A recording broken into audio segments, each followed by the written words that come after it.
When Eliza returned to her childhood home after her mother's sudden death, she thought the past was buried. But beneath the floorboards, something waited. Something that remembers her face, whispers her name, and wants to become her. This isn't just a haunting, it's a family secret sealed in blood, and it's hungry. Stay with me, because what lives in the crawlspace was never meant to be found. Part 1. The House Left Behind. When I got the call about my mother's passing, I didn't feel what I thought I should. No grief, no tears, just a numbness, like someone had turned down the volume inside my chest. We hadn't spoken. In over a decade, the official cause was natural, but the coroner sounded unsure. Her heart had stopped. Fine, but she was found in the basement, curled into herself, mouth open like she'd died mid-scream. Her fingernails were broken, her eyes wide, as if she'd seen something final. I hadn't been back to that house since I was 19. A falling out. Too much of her paranoia. Too many locked doors and whispered warnings. I left and never looked back. But now it was mine. The old house off Stillwater Road, cradled by woods thick enough to eat noise. I remember, even as a child, the silence out here felt wrong. Too complete. I arrived just after sunset. The key trembled in my hand as I opened the door. Nothing had changed. The same pale blue wallpaper, curling in places.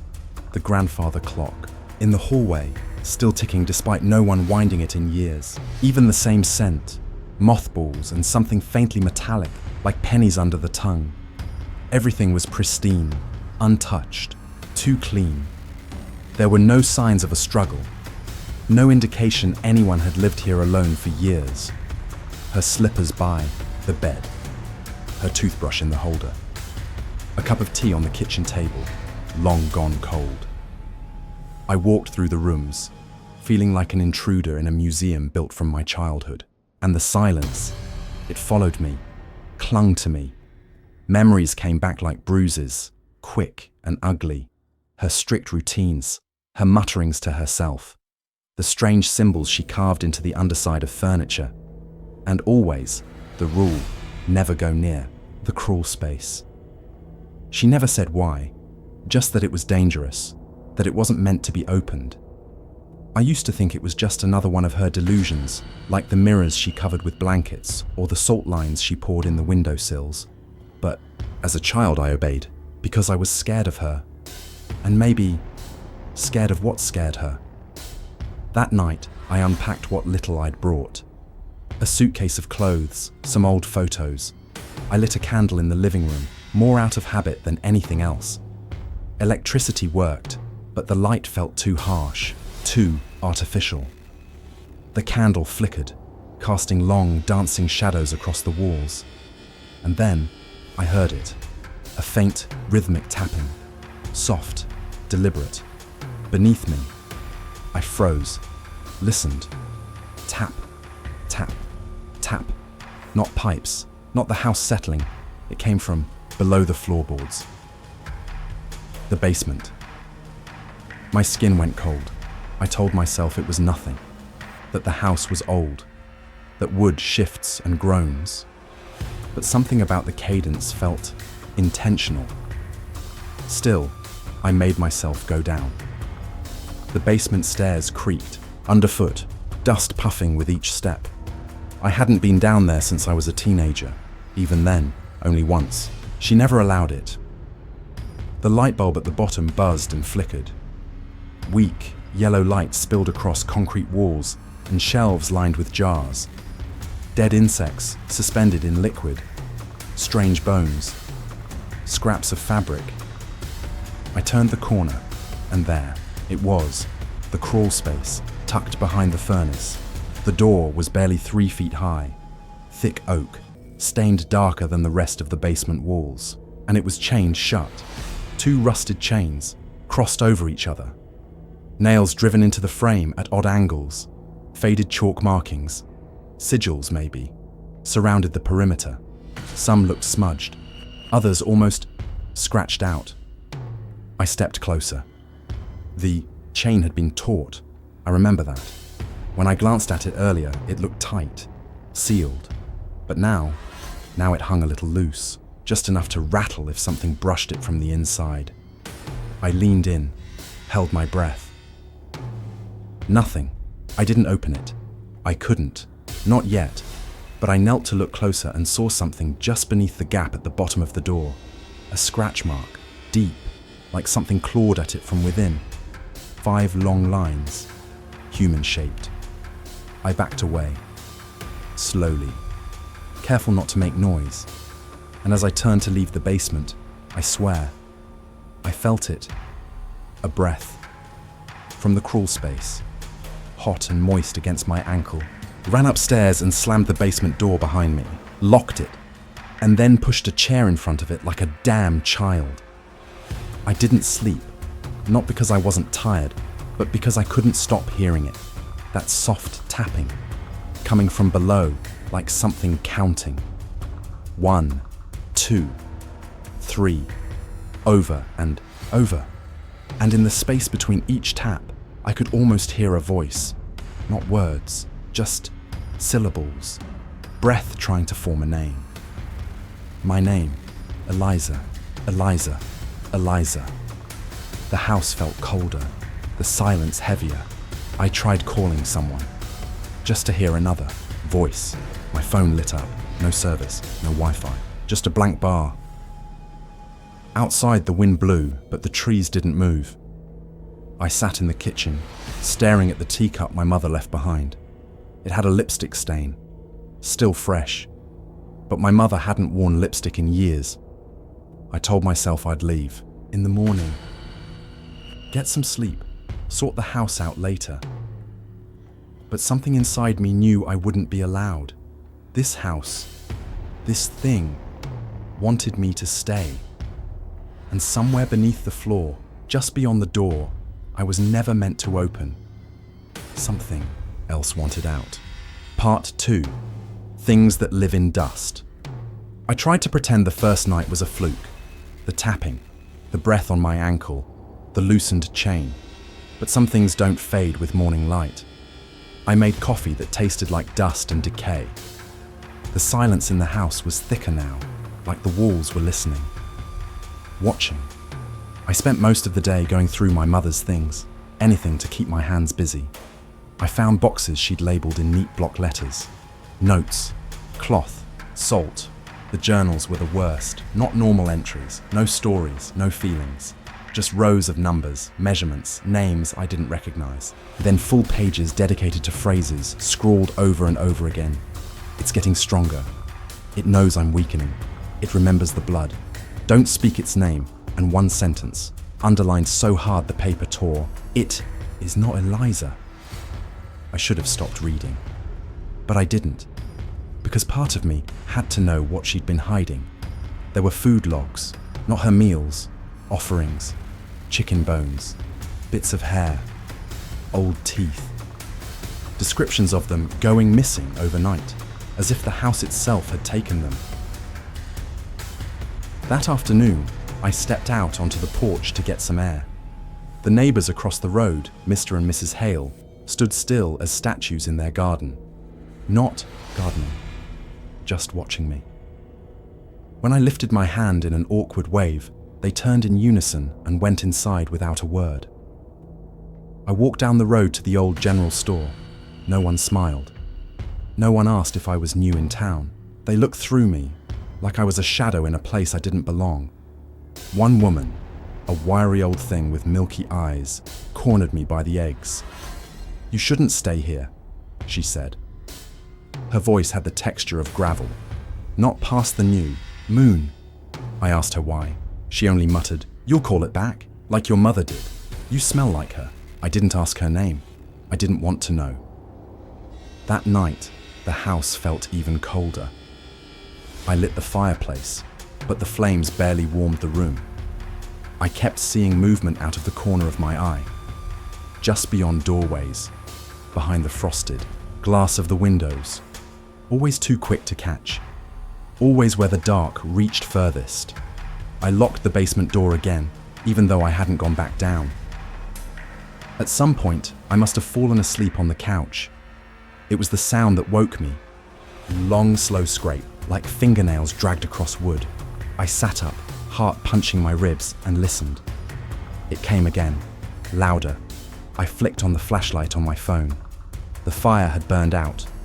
The house was drenched in silence and shadows. The sound repeated, but it wasn't from the basement. It was from upstairs. I crept up the staircase, every step a groan. My flashlight cut through the dark like a blade, but it couldn't find the source. Then I saw it, scratch marks. They started at the basement door, long, jagged gouges in the wood, as if something had clawed its way out.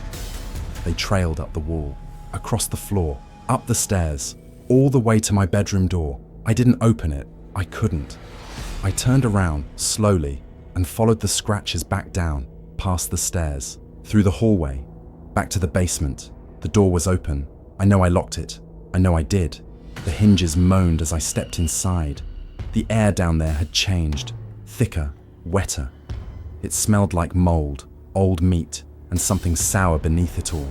The single light bulb flickered overhead, casting shadows that moved when I didn't. I rounded the corner.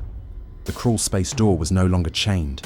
The chains lay on the floor like dead snakes, the nails pulled out one by one. The symbols around the frame were half erased, as though someone had been rubbing them off from the inside. The door stood slightly ajar. I should have run, but I stepped closer, driven by something between terror and compulsion.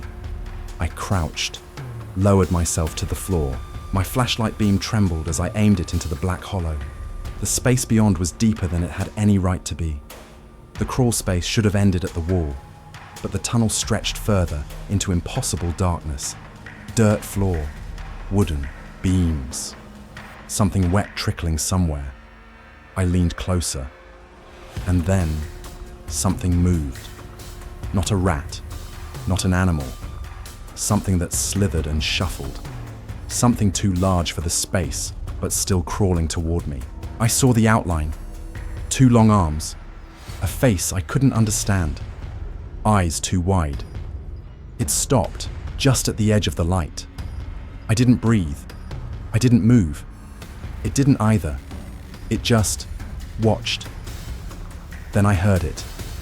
A low whisper. Not with sound. It came from inside my skull. A voice I recognized, but it wasn't mine. Let me back in. I scrambled away, fell backward into the shelves. Glass shattered around me. Something sliced my arm. I bolted up the stairs, slammed the basement door, and shoved the chair under the handle. My heart refused to slow down. I stared at the crack beneath the door. For a second, just a second, I saw fingers slide into view. Long, wrong. They tapped. Once. Twice, then vanished. I don't know what's down there.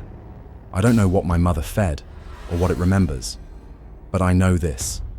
It isn't trapped anymore, and it knows my name. Part 3, the whisper that knows my name. I tried to forget what I saw, tried to tell myself it was a trick of the light, that the scratches meant nothing, that the chains had rusted loose, but the thing in the crawl space, that thing, that stared out from the dark, wasn't real. Maybe a raccoon, I told myself, or a fox. Maybe my nerves were unraveling in this cursed house. That seemed easier to believe than the alternative. But then came the whispers. They started in the vents, just after dusk. At first it was soft. Too soft to be words. A breath maybe, the wind, but it kept happening. Always from the metal slats, always after the sun went down. I'd be brushing my teeth, and from the vent behind the mirror, I'd hear, Eliza. So faint I thought I'd imagined it, until it said my name again. Clearer, closer. Eliza. I spun. Nothing. I moved from room to room, listening. The whisper always followed, always just behind, always through the walls. It stopped when I turned the lights on, but the moment darkness settled again, it returned. That night, I set up my phone in the hallway outside my bedroom, just to prove to myself that I was wrong, that the house wasn't alive, that my mother hadn't died, afraid for a reason. Propped the phone on a shelf, hit record, left the hall light off, then I went to bed. Sleep came in short, shallow bursts. Every creak in the wood sent my pulse up. I don't think I ever really slept. By morning, my phone had recorded 6 hours of footage. I watched it with a pit in my stomach. The first hour, nothing. Second, the lights flickered once. Third, shadows moved, but that could have been headlights from outside. Fourth, the sound came, like nails dragging over stone, soft, scraping. Fifth, I almost dropped the phone. A shape crawled into frame. It was tall, emaciated, bent in ways a body shouldn't be, pale skin stretched too thin. Its limbs moved like they didn't belong to it. It came up from the bottom of the stairs, from the basement. It moved slow, deliberate, like it was smelling the air. Then it stopped. At my bedroom door. The screen shook in my hands as I watched it lean in. One long, trembling finger touched the wood, and then it spoke. Not loud, but the microphone caught it, clear as broken glass. Sister. I slammed the phone face down on the table. I didn't know how to breathe. I didn't want to believe it, but the word echoed in my mind. Sister. That afternoon, I went to see the old woman from the general store. She'd warned me once. Maybe she knew more. Her name was Elsie Harker. She lived 3 houses down in a leaning cottage overtaken by vines. She opened the door before I knocked, like she'd been waiting. You heard it, didn't you? She asked. I didn't answer. Didn't need to. She made tea, but I didn't drink it. I just listened. Your mother came here young, she said. Barely. 20, pregnant, no husband, said she was getting away from something. She leaned in then, eyes cloudy but sharp. But there wasn't just one baby. There were 2, twins. You and another. I stared at her. That's not possible, I said. She always told me I was an only child. Elsie shook her head. She told everyone that. Claimed the second one was stillborn. But that's not what we heard. There were screams in that house for weeks. She stopped leaving. She started feeding the cellar. My throat went dry. She didn't bury it, I asked. She hid it, she said, voice barely a whisper. That crawl space wasn't meant to store things. It was meant to hold something. Something she didn't know how to kill. I stumbled out of her house without saying goodbye. Back at home, I didn't pause. I grabbed a flashlight and headed for the basement. The door creaked louder than before. The light bulb above buzzed violently, then popped. Darkness swallowed the space. I lit the flashlight. The crawlspace door was wide open. No chains, no symbols, just black, yawning quiet. I should have left, but I needed to know. I crouched, crawled inside. The air inside was wet and hot, like breath. Dust hung thick, clogging my throat. The tunnel was longer now, too long. I crept forward. The wood beneath me creaked, then shifted. I looked down, a loose plank. I pried it open. Beneath it, wrapped in rotting cloth, was a crib. Old, cracked, covered in dust and streaks of dried, blackened blood. There were long fingernail scratches along the inner rails. Tiny, repeated, desperate. At the bottom lay a broken, stained rattle. Its bell still shimmered faintly. I reached for it, only for a cold hand to close gently over mine. From inside the crib, and a voice, low, childlike and wrong, whispered, "Don't leave me again." Part 4. Mother's Secret. The days blur now. I don't know how long I've been here. The house holds time in strange ways. Some mornings feel like dusk. Some nights stretch into something else entirely. After finding the crib, I didn't sleep. Couldn't. But I must have passed out eventually, because I woke up on the couch, sore and cold, a blanket pulled over me I didn't remember using. I didn't put it there. I don't think I was alone. That morning, I searched every drawer, every cabinet. I needed answers. If my mother had locked this thing away, there had to be a reason and a method. In the back of her closet, behind a false wall of cardboard boxes and yellowing blankets, I found a lockbox, old, heavy. Inside were half a dozen dusty cassette tapes and a small hand-crank recorder. I sat in the center of the living room and pressed play. Her voice came through cracked and distant. Day 72. The offering went untouched. I think it's getting tired of small prey. Mice aren't enough. I found the neighbor's cat on the porch this morning, hollowed out. Nothing but skin and spine. It's learning hunger and language. Another tape. Day 146. Hair, blood, teeth. It doesn't care what, as long as it comes from me. My pain seems to soothe it. I dream of drowning in the crawl space, and it smiles. Then a pause. It has her eyes. I stopped the tape, rewound, played it again. It has her eyes. Who was she talking about? Me, or the one beneath the floor? I listened to every recording. They grew more unhinged, her voice slipping from careful documentation into desperate rambling. It's Eliza. It's not Eliza. It was supposed to die. Stillborn, yes, but not still. Never still. The house remembers. The walls feed it. The floor holds its breath. I didn't kill it. I should have. God help me.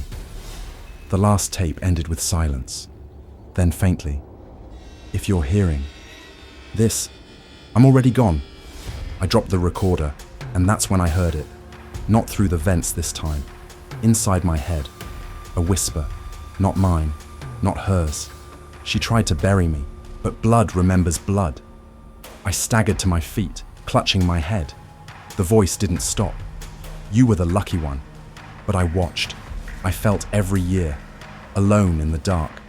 I learned to listen. To wait. I screamed. Or maybe I didn't. I don't remember. What I do remember is what came after. The dreams. They started that night. I was a baby in a cold room. A crib against stone. No warmth. No light. Something pressed its face close to mine. A mirror of my own. Then screaming. Hands pulling me away. My own mother, drenched in sweat, whispering prayers in a language I didn't understand. Then blood. So much blood. I woke up gasping. I hadn't had those dreams before. They weren't mine, but they felt like memories.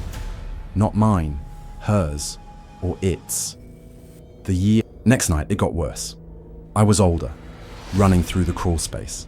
My fingernails broken, leaving trails in the wood. Something behind me, but different. Taller, whole, then a sound, bone snapping. A lullaby twisted out of tune. My mother's voice, singing to both of us. I woke with scratches on my arms, deep, still bleeding. The voice was louder, now, bolder. It spoke to me even when I was awake. She locked me away. But you can let me out. You can make it fair. One sister shouldn't steal two lives. Sometimes I'd find my own reflection smirking at me. It would blink when I didn't. Mouth words I hadn't spoken. I couldn't tell where I ended and it began. One morning, I found dirt under my nails, and then blood on the doorknob. I ran to the basement. The crawlspace door was closed, but the chain was back, wrapped, secured.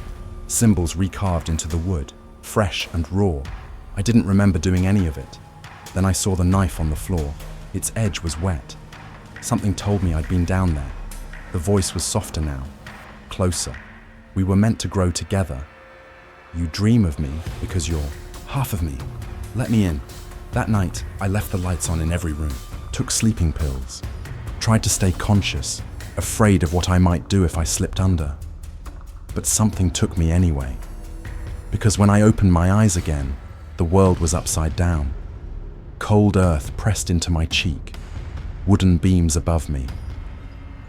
Darkness. Around me, I was lying in the crawl space, and I didn't remember going down. Part 5. It wants my face.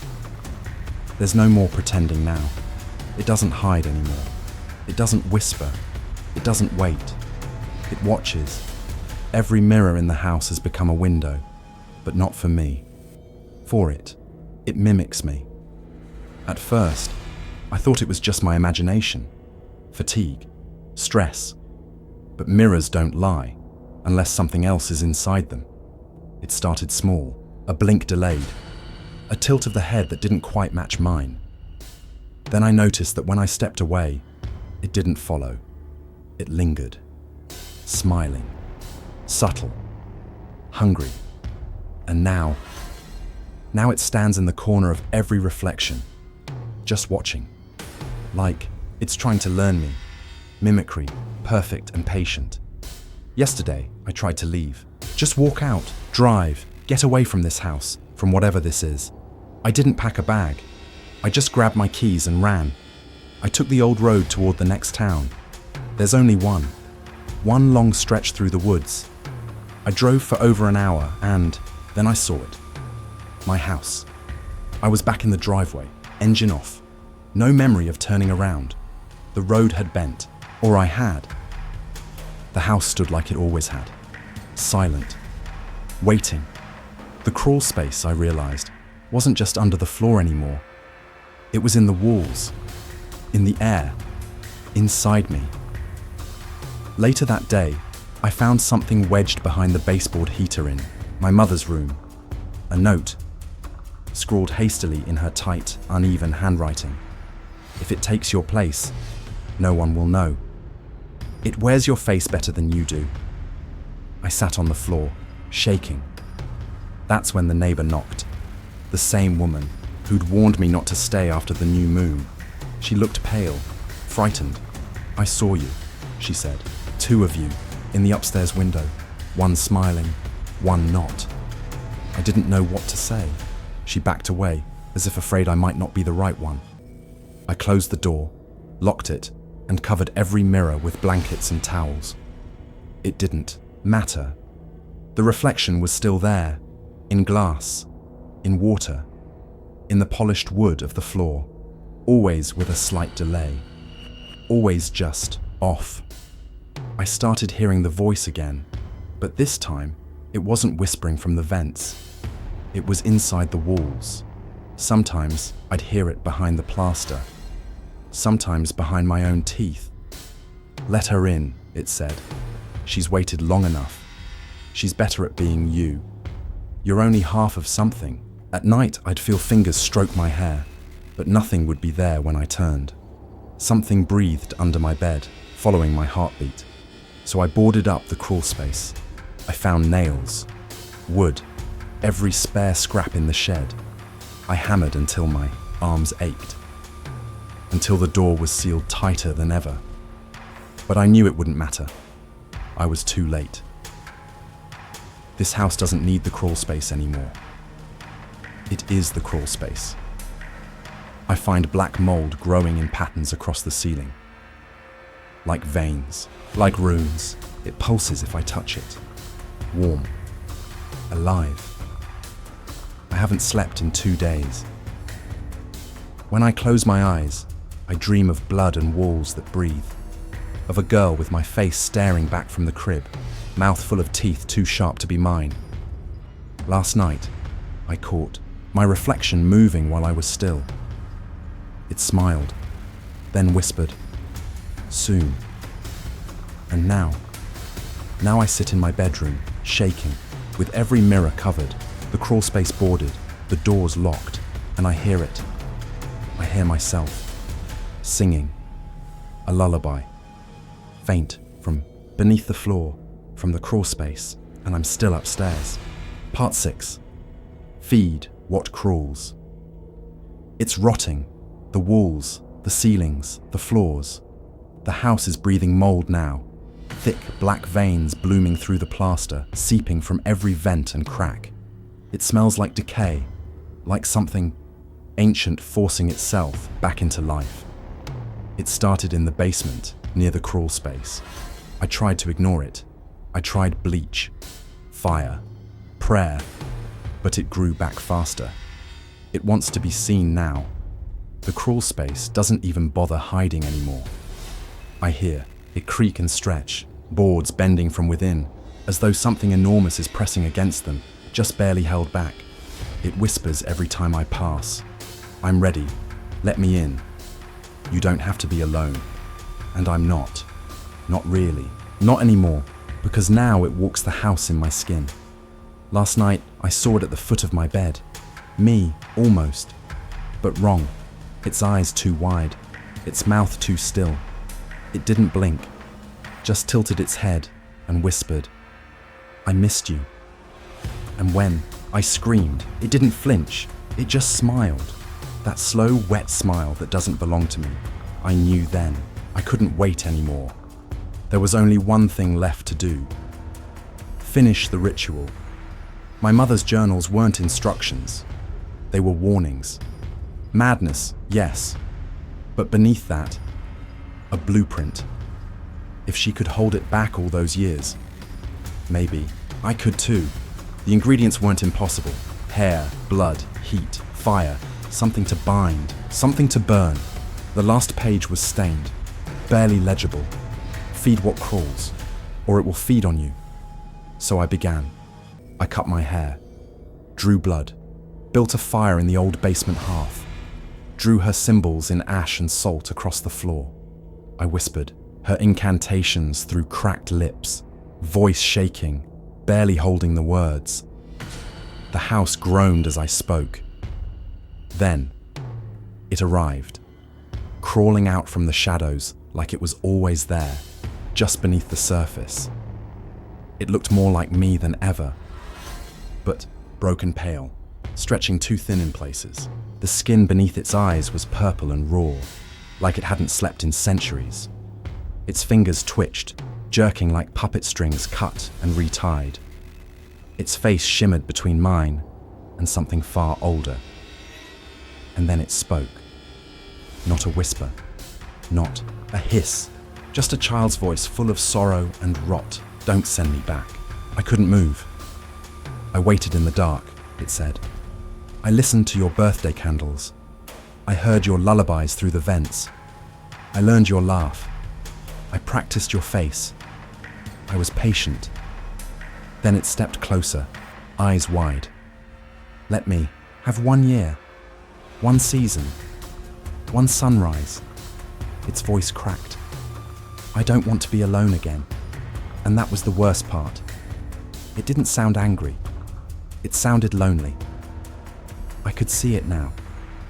A child left in the dark, fed scraps and blood, yearning, only to be seen, to exist, to be held. But it wasn't a child anymore. It had festered, turned into something else. I held the match over the circle, ready to light the final flame. It reached out, trembling. We could be one. We were meant to share this skin. I hesitated, and in that moment, I saw her. My mother. Not in body. In memory. In all those sleepless nights. All the time she stared at me with fear and guilt in her eyes. Not because of me, but because of what she'd done to her. The twin she buried alive, in silence. The sister I never knew I had. I could join her. I could share the burden. Or I could burn it all. My hands were shaking as I dropped the match. The circle erupted into flame. The entity screamed. Not in anger, not in pain, in betrayal. The fire caught quickly, eating the salt, the symbols, the floor. I backed away as the boards splintered, smoke curling like fingers around the stairwell. It reached for me one last time, face twisting in anguish. Please, sister. But I ran. I didn't look back. Not when the floor gave way. Not when the windows shattered. Not even when the house began to scream. Stood outside as the flames swallowed everything. Years, secrets, blood, guilt, and her. I walked away as dawn broke across the horizon, but as the wind shifted behind me, something soft and cold brushed the back of my neck, and in the rustle of the trees I heard it, so faint I almost doubted it. Sister, the house may be gone, but the whispers never truly leave. If you dare to uncover more dark secrets and twisted tales like Eliza's, make sure to like this video, share it with fellow horror fans, and subscribe for new stories that will haunt your dreams. Until next time, keep your doors locked and never look into the crawl space.